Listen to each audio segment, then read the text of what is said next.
जैसे कि last episode में हमने जियान को देखा कि वो टूर्नामेंट में आ गया है और अब एल्डर्स बताते हैं कि रूल्स चेंज कर दिए गए हैं।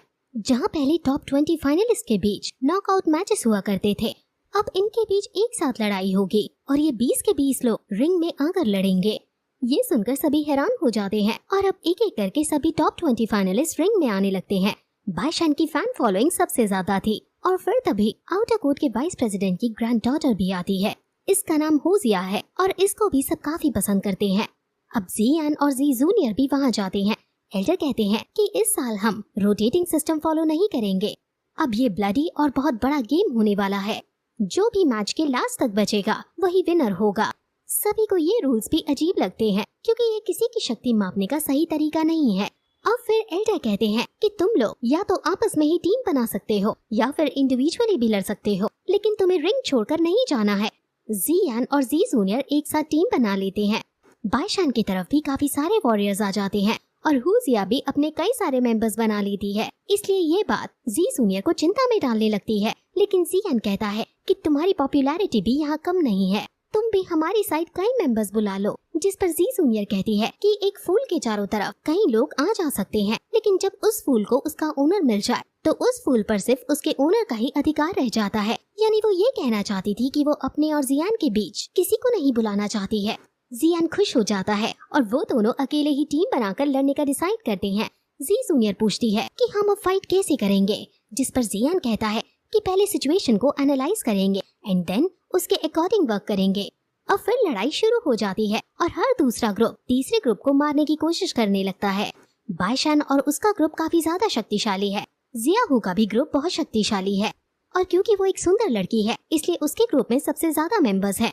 अब एल्डर्स आपस में बातें करते हैं और हमें पता चलता है कि उन्हें भी पता है कि ये किसी की स्ट्रेंथ का पता लगाने का सही तरीका नहीं है, लेकिन इससे वो इनकी टीम में लड़ने की एबिलिटी चेक करना चाहते हैं। इससे वो ये भी चेक करना चाहते हैं कि उनके स्टूडेंट्स उस स्थिति में क्या रिएक्ट करते हैं जब उनके चारों तरफ एनिमीज ही एनिमीज हो।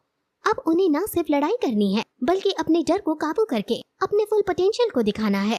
अभी कुछ ही समय इनकी लड़ाई में हुआ था, लेकिन अभी से ही बहुत सारे लोग एलिमिनेट हो चुके हैं। अब बाईशान की नजर और जियान की नजर एक दूसरे पर पड़ती है। बाईशान के मेंबर्स को जियान जी जूनियर के हवाले छोड़ देता है और खुद वो बाईशान से लड़ने के लिए आगे बढ़ता है। जी जूनियर उसके मेंबर्स से लड़ने लगती है और जियान अब बाईशान के पास जाकर उससे लड़ता है। बाईशान की फाइटिंग एट्रीब्यूट बहुत ज्यादा शक्तिशाली है और वो पहले ही अटैक में जियान को पीछे धकेलने में कामयाब हो जाता है। बाईशान जियान से कहता है कि तुम ये मत सोचना कि लूमू को हराने के बाद तुम यहाँ के 30 मार्का बन गए हो। अब उनमें कॉम्बैट फाइट होने लगती है और कॉम्बैट फाइट के अंदर हम जियान को भारी पड़ते हुए देखते हैं। उनकी कॉम्बैट फाइट ऐसे लग रही है मानो दो एल्डर्स अपने फुल पोटेंशियल में लड़ रहे हो। वहीं दूसरी तरफ जी जूनियर अपने आइकॉनिक स्टाइल में मेंबर्स को हरा रही है। अब बाईशान को गुस्सा आ जाता है और वो जियान से कहता है कि मैं तुम्हें सबके सामने मारकर तुम्हें लूजर साबित करूंगा और फिर ये साबित हो जाएगा कि तुम जी जूनियर के बिल्कुल काबिल नहीं हो। अब वो अपने लाइटनिंग एट्रीब्यूट को समन करता है और ये देखकर एल्डर्स भी हैरान हो जाते हैं क्योंकि वो डायरेक्टली अपग्रेड टेक्निक का यूज कर रहा है। इस टेक्निक का नाम shock of the explosion of thunder arc है। वो इस अटैक को सीधे जियान पर छोड़ देता है, लेकिन जियान भी अपनी तलवार से और अपनी फ्लेम से डिफेंस करने की कोशिश करता है और आसपास विस्फोट होने से धुआं ही धुआं हो जाता है, लेकिन जियान सही सलामत बच जाता है। ये देखकर बाईशान और बाकी सब हैरान हो जाते हैं। एल्डर्स भी जियान की फ्लेम देखकर हैरान है और वो समझ जाते हैं कि ये हेवनली फ्लेम है। दूसरा एल्डर कहता है कि इसके टेम्परेचर को हम यहाँ तक फील कर पा रहे हैं, जरूर ये हेवनली फ्लेम्स ही हैं। अब एल्केमी प्रेसिडेंट कहता है कि अब तो मैं इसे अपने डिवीजन में लेकर ही रहूंगा। अब जियान अपनी तलवार को वहीं रख देता है और अपनी हेवनली फ्लेम्स को निकालकर बिना हथियार के उस पर हमला कर देता है और उनमें कॉम्बैट फाइट होने लगती है और अब बाईशान बुरी तरह से पिटने लगता है। जियान अचानक से इतना फास्ट हो गया है और ये देखकर बाईशान परेशान होने लगता है। अब जियान हराने के लिए उसके पास जाने लगता है, लेकिन तभी उसकी फ्लेम्स के अंदर से छोटे छोटे क्रिस्टल्स क्रिएट होने लगते हैं। वो बहुत ज्यादा अब घबरा जाता है और कहने लगता है कि ऐसा इस वक्त पर ही क्यों हुआ। एल्डर्स समझ जाते हैं कि जियान की लेवल प्रमोट हो रही है और वो नेक्स्ट लेवल में एंटर करने वाला है, लेकिन अब अगर उसके प्रमोट होने में अड़चन आई, यानी प्रमोट होते वक्त अगर किसी ने उस पर छोटा सा भी अटैक किया तो वो जियान की लाइफ ले सकता है। एल्डर्स समझ जाते हैं कि शायद अब जियान को गेम से बाहर जाना पड़ेगा। बाईशान ये देखकर काफी खुश हो जाता है और वो सही मौका देखकर जियान पर हमला कर देता है और फिर यही एपिसोड खत्म हो जाता है। जैसे कि लास्ट एपिसोड में हमने जियान को देखा कि वो अपने लेवल ब्रेक थ्रू करने की पोजीशन में पहुंच गया था और अब इस टाइम में वो थोड़ी देर तक लड़ नहीं सकता था। वो मेडिटेट करने बैठ जाता है और बाकी उसके ओपोनेंट जियान को हराने का ये सही मौका देखते हैं। बाइशन बाकी सभी से कहता है कि जियान प्रमोट होने की प्रोसीजर कर रहा है और अगर वो एक बार प्रमोट हो गया तो वो काफी शक्तिशाली हो जाएगा और टॉप 5 में अपनी जगह बना ही लेगा। लेकिन वो तो इस एकेडमी में एक दिन आया भी नहीं और हम इसे अपना आदमी नहीं मान सकते हैं। जियान को कैसे भी करके हमें बाहर निकालना है, इसलिए हम सभी को एक साथ मिलकर टीम बनाकर जियान को हराना चाहिए। अब सभी बाइशान की बातों में आ जाते हैं और जियान को मारने के लिए आगे बढ़ने लगते हैं। जी जूनियर अकेले अब उनके सामने है। सभी लोग जी जूनियर को काफी पसंद करते हैं, इसलिए वो जी जूनियर से कहते हैं कि हम तुम्हें हर्ट नहीं करेंगे, लेकिन तुम इसके आगे से हट जाओ। बाइशान भी जी जूनियर से रिस्पेक्टफुली हटने को कहता है, लेकिन जी जूनियर साफ मना कर देती है।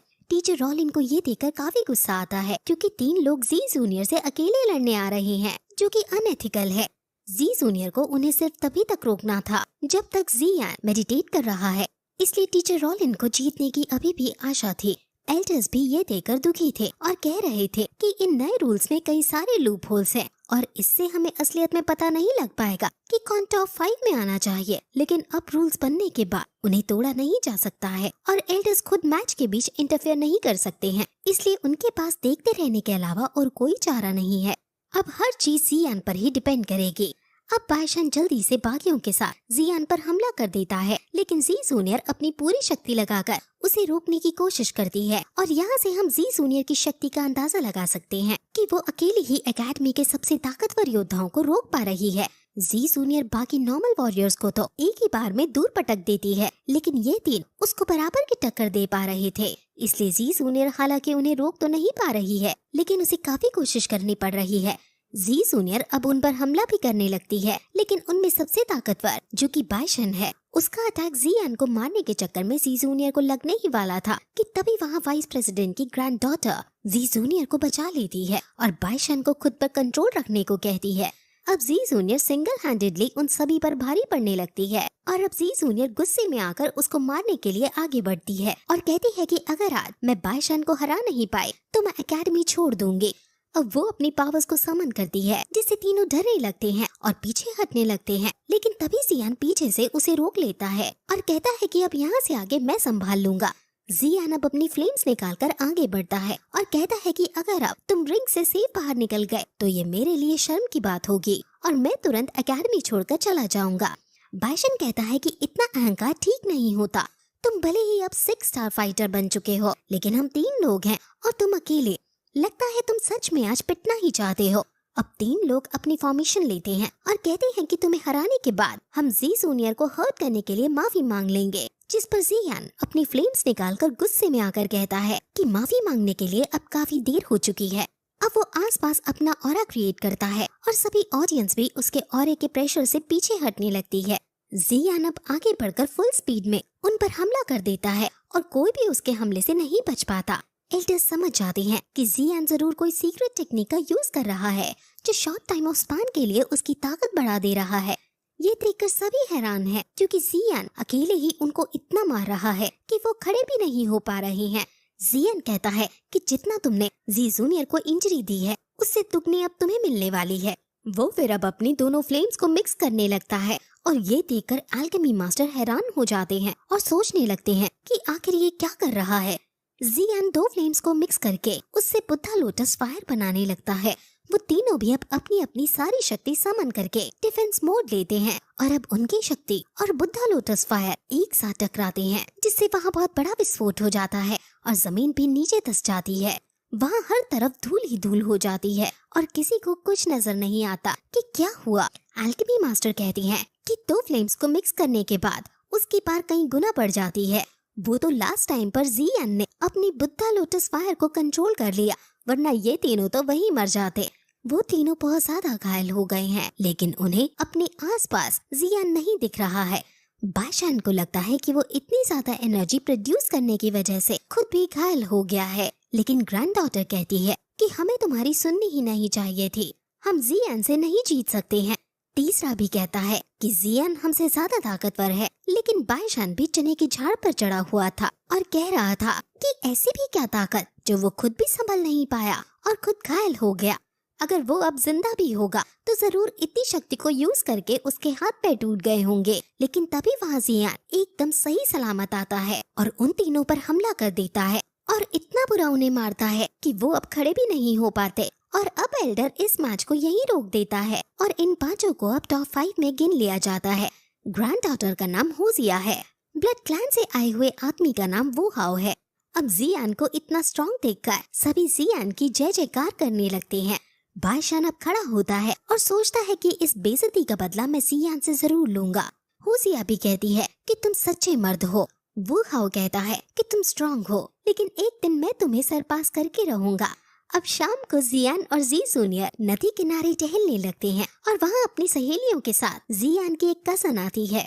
कजन को जियान पर क्रश है और वो जियान को हेलो बोलने की कोशिश करती है, लेकिन जियान सिर्फ जी जूनियर से प्यार करता है, इसलिए वो किसी को उस नजर से नहीं देखता और सबसे नॉर्मल बात करता है। और ये बात उन लड़कियों को बहुत बुरी लगती है जिन्हें जियान पर क्रश है। लेकिन इस बार जियान कजन को रोकता है और कहता है कि मुझे तुमसे कुछ बात करनी है। जियान कजन को फैमिली की पूरी सिचुएशन बता देता है और कहता है कि अभी तुम यहीं पर रहना और क्लैन में मत जाना, क्योंकि क्लैन अभी फिर से रीएस्टैब्लिश ढंग से नहीं हो पाया है। और तुम चिंता भी मत करना, तुम मेरी कजन हो, जो भी चीज तुम्हें चाहिए वो मुझे तुम बिना किसी हिचकिचाहट से कह सकती हो।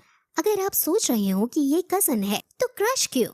असल में ये रियल कजन नहीं है और सेम क्लैन से होने की वजह से इनका सरनेम भले ही सेम हो, लेकिन इनमें एक खून नहीं है। और एंशिएंट चाइना में पहले सौतेले कजन से शादी हो जाती है। अब अगले दिन ये पांचों एल्डर के साथ मिस्टीरियस जगह पर जाते हैं, अपने रास्ते निकल जाता है और फिर यही एपिसोड खत्म हो जाता है।